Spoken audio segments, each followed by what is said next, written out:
So hello everyone, welcome back to Ayurvedic Drishti. और आज का जो विषय है वो थोड़ा सा अलग है।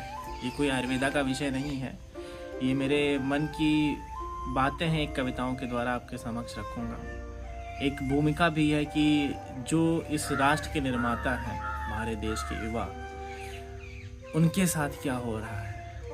बिहार में जो बीपीएससी के साथ हुआ, जो के छात्रों के साथ हुआ, कोई सरकारी तंत्र का आदमी जब किसी छात्र को थप्पड़ मारता है तो फिर क्या आक्रोश उठता है। या फिर वो बातें जो युवा घर छोड़कर एक नए सपने सुहाने के लिए जहाँ पर अपनी तैयारी करता है परीक्षाओं के लिए, ताकि अपने जीवन या भविष्य को बेहतर बना सके, जब वो पेपर लीक हो जाते हैं तो फिर क्या उनकी विचारधारा है, उनके अंदर क्या आक्रोश है, ये वो कविता है।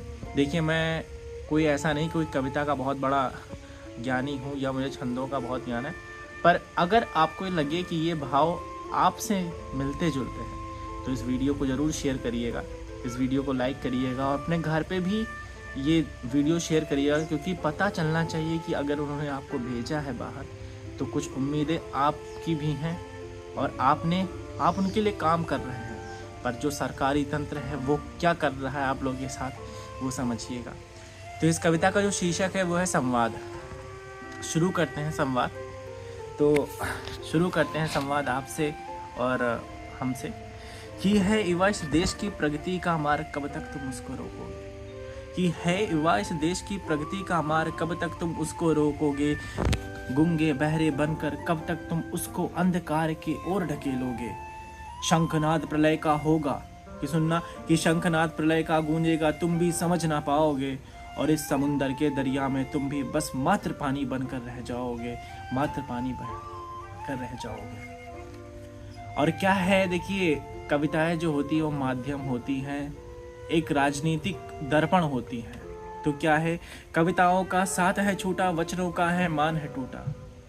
ये वही सरकारी तंत्र है, ये वही कॉन्स्टिट्यूशन ऑफ इंडिया है जो कहता है कि we the people of India are the rulers of this country. और फिर हमें ये दिखाया जाता है कि एक सरकारी तंत्र का अफसर एक छात्र पर थप्पड़ मार रहा है। तो क्या बात उठती है कि कविताओं का साथ है छूटा, वचनों का है मान टूटा। किससे करूं मैं संवाद, कि किससे करूं मैं संवाद, बतलाओ तुम, जब जब इस देश के युवाओं का मनोबल टूटा, जब जब इस देश के युवाओं का मनोबल टूटा। और क्या है युवाओं में वो सुनना कि है अथक क्रोध की अग्नि मुझ में, मैं कैसे दिखलाऊं तुमको। कि है अथक क्रोध की अग्नि मुझ में, मैं कैसे दिखलाऊं तुमको। क्यों ना खुद को पिघलाकर स्वयं शांत हो जाऊं मैं, क्यों ना खुद को पिघलाकर स्वयं शांत हो जाऊं मैं।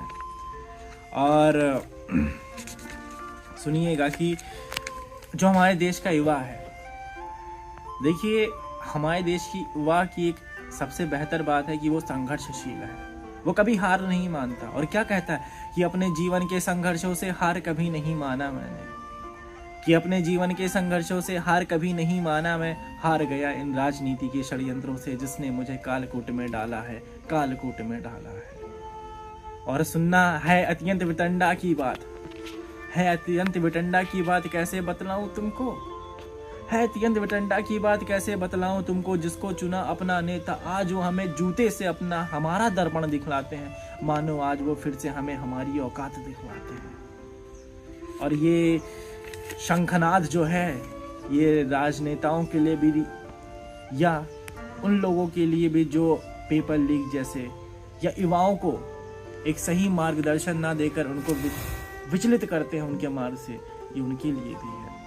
कि अंधकार के इस क्षणिक में फिर से दिनकर का उद्घोष होगा, कि अंधकार के इस क्षणिक में फिर से दिनकर का उद्घोष होगा। भारत के युवाओं का फिर से उस बहरों गुंगों के कानों में फिर से एक शोर होगा, शोर होगा। अगर आपको ये कविता अच्छी लगी हो तो आप इसे लाइक करिएगा।